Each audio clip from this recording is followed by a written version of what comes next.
Welcome to the Early End. My name is Mark Machado. I am in New York and I'm joined by my cousin, Professor Cricketology, who joins us from Boston. We are talking about day 3 off the first test between Sri Lanka and Bangladesh. If you haven't come across us before, we talk about Sri Lankan cricket all the time and almost every day at the moment because there is so much going on. And we are called the Early End. We do lots of cricket content, so give us a big follow on our Cricket Smash channel or on Twitter or on Facebook or wherever you see us, and we'll keep you abreast of everything that's going on in the world of Sri Lankan cricket, at least. So yeah, Dom, good day for Sri Lanka today. We were a little bit nervous about it because the first 2 days didn't go as planned until the kind of final few overs of the last session yesterday, and then today into bat quite early on, and we did well. Yeah, we actually did well. You know, I think it was really good to see the batting performance, and I think people will say, yeah, the pitch was good to bat on, but what we saw from Nissanka was just pure class. 187 runs, right? I think what you see from the best batters in the world is that when the pitch is good, they do not miss out. They score runs by the truckload, and that's what we want from our game-changing batter. And Nissanka's innings effectively took a match that was effectively probably a loss or a draw to the possibility of a win. It was a great innings. He was aggressive. He looked great. He picked his spots quite well. That's what you expect from your top batters. You want them to score runs when there's runs to be scored, and you want them to put the team in a position to win the match. So great work from Nissanka there. And I think that should be the storyline from the day. Yeah, if you're watching and listening at home, if you've got any comments, home, train, wherever you're watching, drop them in the comment section. We'll try and get to them during the course of this show. Let's talk about Udara, because I mean, Nissanka's got the headlines, but Udara scored very solid 29. I thought looked quite good opening the batting on his debut. I don't know if what you got to see of it, what you made of it. Yeah, I mean, it was a stroke-filled 32 balls that we saw. The 4s he hit were absolutely brilliant. He had a nice flick off the pads. He had a couple of cut shots. He had a couple down the ground. He really looked the part of a test opener. He looked really good. He was aggressive. He had a plan. He knew what he was doing. You felt really good while watching him. Of course, he probably didn't get out in the way that he wanted to. The ball gripped a little bit and got out, but he looked fantastic. He looked totally prepared for it. He looked ready to score runs. He wasn't diffident. He wasn't scared, even though it was his first match. He looked ready to go out there and grasp his opportunity, which if you're going to play a player who's 31 years old, that's what you want. You don't want a diffident start. You want someone who's ready to go out and grab the bull by the horns. And even though Nissanka played this sort of brilliant innings, in the early goings, it was Udara who was dominating proceedings, and Nissanka was mostly just watching some glorious stroke play from the other end. Yeah, actually, it was interesting because when I saw that happen, because normally every other match, Nissanka's over the batting for, he's done it with Dimuth, and apart from the last time around, right? I think a shot opened with him in the second test against Australia. But normally he's not got somebody who's attacking. He's got another defensive player. So with Pathum, what we see is he starts off very defensive. He takes his while to kind of feel his way into the game. I mean, I misunderstand what I'm saying. I'm not negative about this, but it was interesting to see even though it was, there was a lot on social media being made out of the fact that we're starting with opening with 2 right-handers. Even though it was 2 right-handers, they've both got very, very distinctive styles. I thought actually that kind of probably, if you're Pathum, kind of relaxes him a little bit, I'd imagine, because he could probably go, I could just get myself into the game. Obviously, we all want Udara to kind of, stickle around as long as he can and score big runs. I thought he looked really comfortable at that level, and he'll be absolutely gutted the way he got out, because he should not have got out to that ball. But I wonder if actually that's kind of set up Pathum to go on and make that big knock. Then Chandy comes in. Chandy's not fantastic as well. I mean, he's kind of flying a little bit under the radar at the moment. He's not. He's been fairly consistent the last year or so. The kind of calls for all the toxic hate that is around Chandy, and a lot of that is also around Andrew at the moment. I think Angelo's kind of picking up that heat at the moment, so people aren't talking about Chandy much. But he is a fairly consistent performer. He got moved up to 3. We weren't sure when that move was going to happen months ago now, whether or not how he'd embrace it, but it's kind of really worked out for him, I feel. Yeah, looking at the numbers, he's since he moved to 3 at the end of last year, he's got 30, 61, 116, 0, 83, 44, 29, 72, 31, 74, 12, and 54.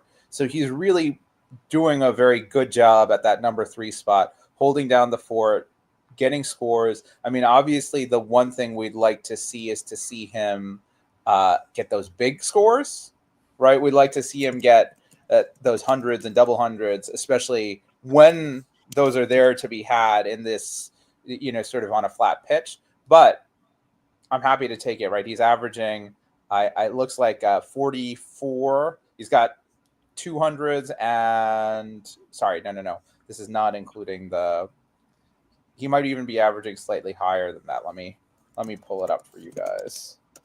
I'll tell you exactly what he's doing.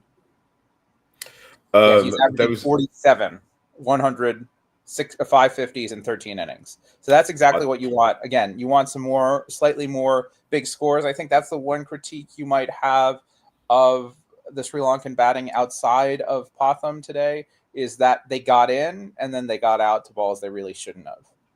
Right? Yeah. I kind of, I want to talk about Andrew through the frame off. Yeah. How happy in terms of, if we were trying to win this game, if we're trying to, obviously the point is to win it. I kind of felt when we got comfortable batting, I kind of felt we want to get to a point. We're probably not going to score we're not going to catch up with the Bangladesh score today, but if we can get within 100 runs, then tomorrow morning we can kind of blast it. We can Kamindu and DDS and get us with parity with Bangladesh's runs. We don't really need to get parity. We need to get to about 20 or 30 away, and we're kind of doing all right. And then if we got to a stage tomorrow where we're 100 over or 150 over, the game, suddenly you kind of feel like actually results are possible, and Sri Lanka are unlikely to lose from that position. I say unlikely. This is Sri Lanka. I acknowledge anything is possible. And I kind of feel actually we finished the day about 120 runs short of what Bangladesh made, and I kind of think if Chandy or Angelo had stuck about the whole time, for a little bit longer, then we probably would go on and win this game, because I think we'd have been much closer. We'd have probably been 20 or 30 runs short of the Bangladesh total. I don't know if I'm being harsh. Yeah, I think that's a big ask. I didn't expect them to score at 4 and over for 92 overs when you're behind by almost 500 runs, right? Like, yes, going for the win is good, but the first thing they got to do is make sure that the wickets don't fall in clumps, right? Yeah. So, because even if they, they started off well, but they ended all out for 280 or 290, you'd be in big trouble, right? So I think, yes, staying there was good, but maybe someone like, I think Chandy probably could have put his foot down a bit sooner, right? He kind of limped to his, like, he started off okay, scored some runs, but then he limped a little bit once he got to his 50.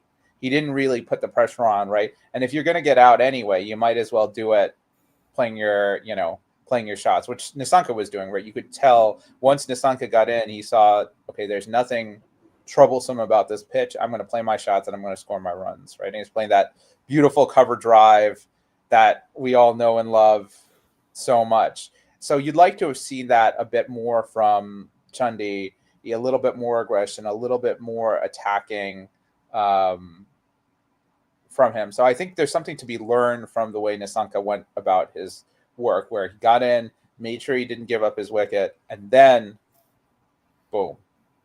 Lahindu's messaged in saying, Pathum Nissanka, if you've got any messages, any comments, stick them up.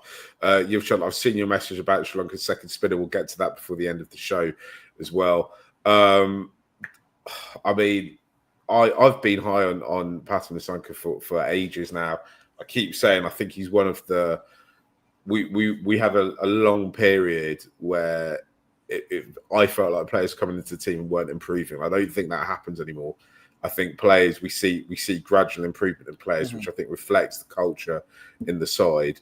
But Pathum is definitely over the, I'm not saying that every, next time around he's going to get that double century, but you could just see the way he bats. He's just getting better and better and better and better every series. I think that's the thing that's special about him is he's a very skilled player, but he's not the most talented player to reach Sri Lanka's ranks. But what differentiates him is that insatiable hunger for runs, right? Whenever he goes out there, he's looking to cash in. He's looking to score big runs. And that's what we saw today, right? There's this opportunity, 4 runs to be had. He got them. We needed it desperately. He got them for us. I will say to Lahindu's comment, we have another Don in the side, Kamindu Mendis. So we kind of have to make that decision, right? Who is going to be called Don here? I think Kamindu at this point has maybe a slightly better claim than Pathum, but still, it's great to have those two guys in the side. I view both of them, and we said this before the South Africa tour, these guys are our match winners. These are the guys who can take the match away from the opposition, not just score 50s, not just make their ways into the 70s and 80s, but score those big, big runs that you need to win test matches. So it was brilliant to see Pathum do it and continue to grow.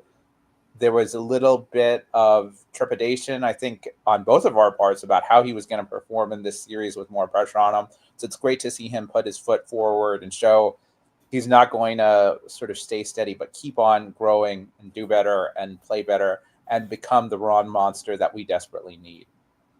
There was a bit today when I was about to screenshot. I'm having to watch use Sony Live to watch the cricket, and it's horrendous. There was a bit today where I was about to screenshot Pathum and Kamindu batting at the same point. At the minute I went to do that, Pathum got out, which is obviously kind of one of those things. I was about to screenshot Pathum and Mathews batting as well at one point, and Mathews got out. I thought. Sorry, going back to Angelo a little bit, we'll come on to Kamindu. We're going to talk about the Guard of Honor too. Yeah, because we were speculating on whether or not they'd do it. The internet is awash with so-called reaction videos of Shakib, wherever he is. I don't think he's in Bangladesh, but of how he would have taken it. I was happy to see it. I think it's great, and the Bangladeshi players did it, and a testament to them as professionals. What did you kind of make of it? Were you expecting it, Dom? Yeah, I think the rivalry is there, but it would look pretty classless on their part if they didn't give him a Guard of Honor in his final test match. I think it's just one of those things, the way that cricket's played, that it would be very surprising if it didn't happen. That being said, there were definitely some times where I was thinking, as he was walking out and taking the slow walk out, if Shakib would come out of the dressing room and ask the umpire for a timeout. There, because I think that was certainly a bit more than 2 minutes. In Test cricket, I need to look this up, but in Test cricket, don't you have like 20 minutes to get to the crease or something? It's really long. I don't know. I think it's isn't it the same? I thought it was longer. I could be absolutely wrong. It's one of those things that comes up in cricket conversation once every kind of couple of 100 years, doesn't it? Yeah. So I do wonder what what it's going to be like at the end of the match. Yeah, because it's normally the last day that it gets tasty between these two sides, isn't it? Yeah. So right. Let's see what happens. Angelo, I was surprised at Angelo's body language once he got out. Obviously, I don't know what his actual thoughts were. I'm about as far away from Gall as you could possibly be. But to me, he looked a little bit angry and upset with himself. Mm-hmm. Surprised because A, he's probably going to get another chance to bat. And B, yeah, he probably didn't have to get out on that ball. But I thought all in all, it was a kind of solid knock, even though maybe he thought he wanted to get out in his 40s. He looked like he could have gone on and made a lot more runs. Yeah, I think it's hard to score big runs in your final match because it's such an emotional moment. So many things are going through your mind. I remember Kumar Sangakkara's farewell series, and he had been just minting runs that whole year. But you could tell, once he had sort of made the call to move on, it was hard for him to focus in that exact same way to say, all right, I'm going to sit there and grind it out. So you can't really expect, a 250 ball innings. It's just too emotional of a moment, too many things running through your mind. So props to Angie for coming out there, doing his thing. He looked good. He looked fine. He looked like, as you said, he could have scored more runs. He had a nice little 6 that he hit off of one of the Bangladeshi spinners, and I'll miss him every once in a while just dancing down the wicket and just absolutely smashing one of the spin bowlers over their head. He didn't do that in this test match, but it's something that we'll miss seeing. And it was, I think it was a suitable way to sign off. I think it kind of summed up that second half of his career. In the piece I wrote on our Murley and Substack, which go and read the pieces that Mark and I wrote if you want some Angelo reminiscences. His average since 2015 is 39.69. And what did he score? He scored a 39. Right on the dot. An innings that threatened to be good, but didn't quite make it to the sort of rock star level that we necessarily expect from Angelo. I'm just going to bring this comment up and then let's talk about what happens tomorrow, Dom. Pathum, that ice cold celebration should be printed and shown to every young Sri Lankan player. I think that's just his mentality, isn't it? It's it's constant improvement, isn't it? Pathum steps onto the pitch expecting a double century at this point, which is an amazing mentality. Right? Yeah. That's what we desperately need. We need greedy batters who are not content with good averages, but really want to just score those runs when they're in. Lahindu's just messaged again. Sri Lanka just cannot afford to lose or draw this game. Should not be settled for anything but 2-0 in this series, or it will be history on repeat. If you are new to Sri Lankan cricket, you might not know that we narrowly missed out on the World Test Championship final. Not only we need to get results against Australia and South Africa in the end, but our path to it would have been a lot easier if we'd won our first series, which was against Pakistan in Gaul, 2 and a bit years ago now. But we thought we were going to win it, but we ended up losing it 2-0. And I think that's what Lahindu is hinting at over there, which leads us nicely to Dom. So if you're the leadership team in the hotel tonight, what's your thoughts about how Sri Lanka should play tomorrow? You give me your thoughts, I'll give you my thoughts, and then we can discuss. I think they should look to kind of get in. First goal is eat up that deficit, right? Try to knock that out in the first session, or maybe just after the first session. And then that's when you sort of push the button and you say, okay, let's get aggressive and try to get a couple hundred runs in that last session. Over the last 2 sessions, declare with a lead of about 200 and see if you can bowl out Bangladesh on the next day. So the way I would play it to kind of force result a little bit more is I reckon you get you basically bat to lunch, which ideally I think give you a lead of somewhere between 50 and 100 runs. Yeah, ideally. And then you just put them into bat afterwards. So you think they can score 200 in the first session? You don't think that's a bit too aggressive? So I think if they're going to win it, I think they've got to be a little bit more aggressive. And also, I mean, you've kind of got to adapt this plan if it all goes wrong. If you lose a wicket or two quickly in the morning, then I think the plan might change slightly. But I think because the two kind of points are is you've got to get Bangladesh out, but also you've got another chance. Yeah. If you get them all out for say 160, 170, and Sri Lanka only 60, 70 runs short, you can come in on the fifth day in the afternoon and potentially And just knock out the runs. Yeah.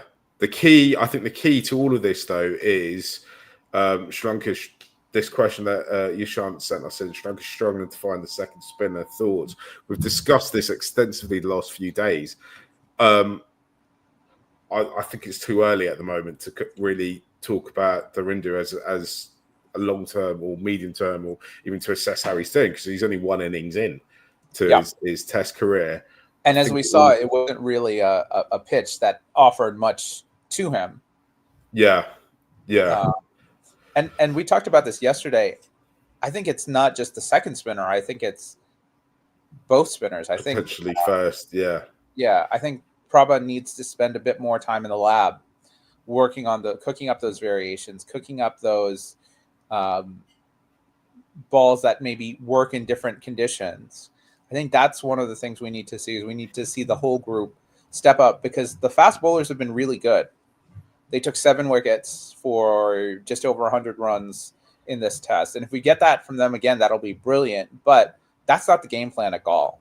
You don't go into Gaul saying, this is what we're going to do and this is how we're going to win the match. You go into Gaul saying it's going to be on the back of Prabha and a second spinner that wins the game.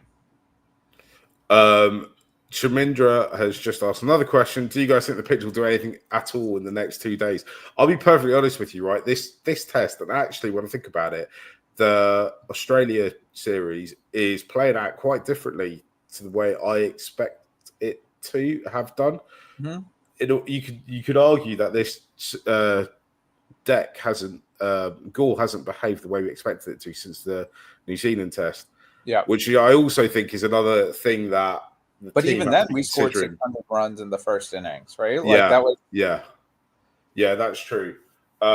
We need to, and because of that, I think that's why me and you are too far away from the pitch to actually figure out, to try and make any predictions of what might or might not happen in the next couple of days, and how to kind of force that win. Basically, I was going to say, I don't know if you agree with this, Mark, but watching, it looked a bit more like a day one Gaul pitch today, right? Like with that kind of, there was some turn, but it was very slow turn that can be negotiated off the back foot. So I don't know if that means we're going to see something like a day 2 or day 3 pitch. The other thing I would say, Chamindra, to watch out for is the weather conditions.